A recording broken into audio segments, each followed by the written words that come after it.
I'm well. Sorry, I just got back from the gym. Sorry, I'm running a little late. Oh, it's fine. It's fine. Good workout? Yeah. Good as it's gonna get. All right. Well, I'm glad you were able to make it today. I know you gave me a call saying that you wanted to get with me and possibly start seeing me for therapy. Before we get started, I wanted to go over some paperwork, so some initial paperwork, just so we can read over it, and then you let me know if you have any questions with that paperwork. Sure. And then afterwards, if it's something that you still want to do and you agree to those terms, then we can continue on. Okay. Okay. All right. So I printed off 2 copies. Now this is going to be your copy for you to read, and then I'm going to have you sign that copy. Afterwards, what I'm going to do is I'm just going to give you the copy that I have, just so you know what it is that we went over. Okay. And you can always refer back to it if you need to. Okay. Okay. So if you look at it, of course, at the top, it just says who we are, Smith Counseling Services. And this is just basically informed consent form. So just giving you some basic information that you would need in order to understand what it is that we do here, okay? And then we're also going to go over like client rights and what rights you have, all right? Okay. So here, this first paragraph is just stating you understand that as a client with our company that you're qualified to receive a variety of services here at Smith Counseling Services. This is voluntary, so at any point, if it's something that you do not agree to or want to do, like I said, it's voluntary. It's totally your decision, okay? Also, another primary goal of ours is that we do an assessment to kind of like just get an idea of what type of services would be best for you. Also voluntary, but just want to let you know that's what we do in order to make sure that we bring you the best quality service that we can, okay? If you read it, do you have any questions over that? Okay. I do want to note that at any time, if there's any no-shows or canceling of appointments with less than 24 hours in advance, then it will still count against the total number of sessions, and you'll still be charged for that, okay? Okay. All right. And then I'll allow you to read over this next paragraph. That is basically just talks about the confidentiality information that does come out in therapy. It is confidential. You don't have to worry about that information being spread out amongst anyone who is not a professional that I work with. So your information is held private. We do respect your privacy, and we are confidential with the handling of your information. Okay. There are a few exceptions, and I just want to go over those exceptions just so we're clear about that. Okay. Anytime that there's a threat, like an imminent danger to yourself or others, then by law I would be bound to take the necessary steps in order to comply with requests to notify, whether it be law enforcement, whoever. Just if there's something going on, then I would be bound by law to release that information. Okay. Also, you see the next bullet point is court orders. So if anything is court order, whether it be medical records or just records that I keep from our sessions, if it's court order, then again I'm legally bound to release that information. So that would be another exception, okay?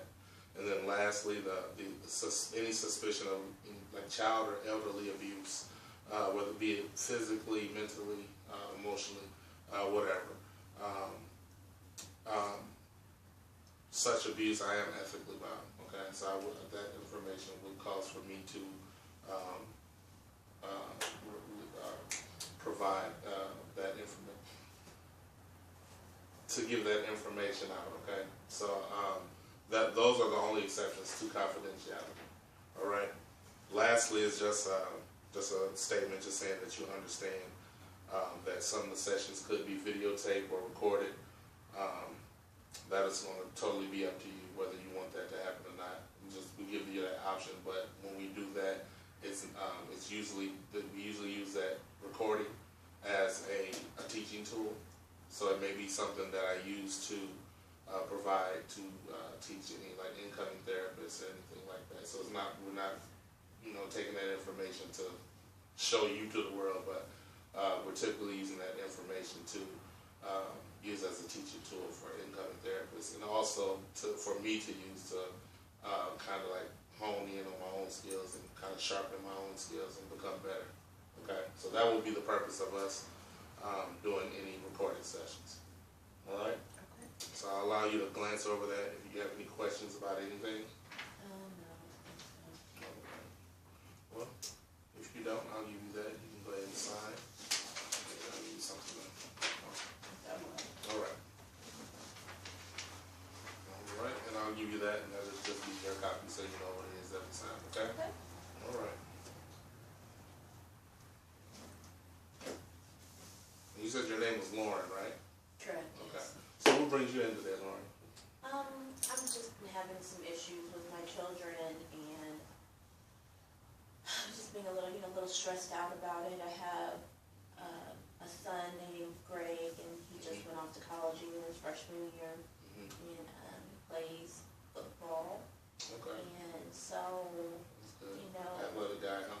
yeah, you just get worried about the little girls that are out there, Mm-hmm. They're basically scouting my son out, because, he is, he is good, and he is a starter as a freshman, so. Okay. And then I have. That would be a good thing, though. That's good.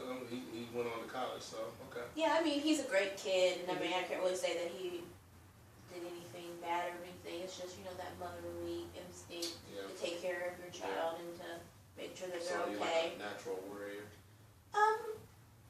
A little bit. Okay. A little bit, yes. And especially, he's not here. He's, out of state, so that makes it a little bit harder for me.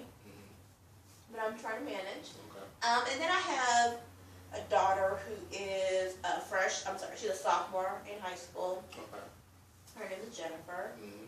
And we just have not been seeing eye to eye lately. And I know everybody says, when they get into high school, things change, relationship change. However, it is just hard. It's just like if I tell her to go right, she wants to go left, and it just seems like, I just want the best for her, and I just feel like maybe she's going off into the wrong path. I'm just a little concerned about her behaviors. So typically, are more of your issues just with you and your daughter? Yeah, when you're talking about like listening, respect, yeah, those are definitely just with my daughter. My son, I don't have any issues with him at all. Okay. So you just have those two children? Yeah, that's okay. my two children. So is it what's the household like? Is it just you and your daughter and your son? Your son's off of college, so is it just you and your daughter at home? Yeah. It's been a rough, probably year and a half for our family. My son was a senior in high school when his father got killed. And, my daughter was definitely a daddy's girl. And I mean, I love my husband with everything. I mean, he's just the man of my dreams. And so we've all had a rough time since his passing. I'm trying to grieve myself, but it's hard to grieve when you have two kids that you have to make sure that are okay. I can't say that, my daughter, she has gotten a lot worse since her dad passed. Because before, if, she didn't agree with me on something, I could just get her dad to talk to her, and it would just be all better. He could do no wrong in her eyes. Now that he's gone, it's like I don't have that ally. It's just like me. And I'm just, now I'm definitely in like survival mode, and maybe I am a little overwhelming to my kids because I'm scared. It's fear. It's like I already lost my husband, and I don't want anything to happen to my kids. So it's just a scary time for me right now. So it's been about a year and a half now.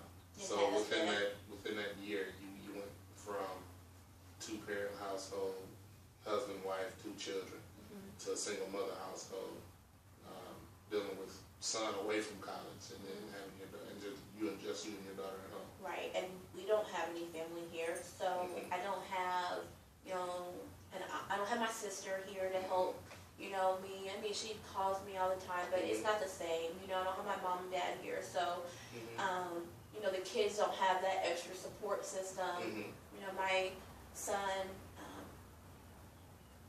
he really, I think I've only ever seen him cry one, at the funeral. And I was going to bring it up because you said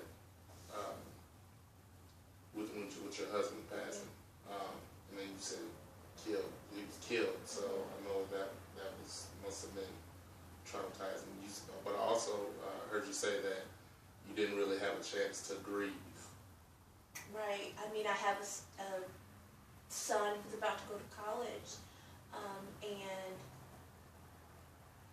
he has recruiters, and I have another, the daughter.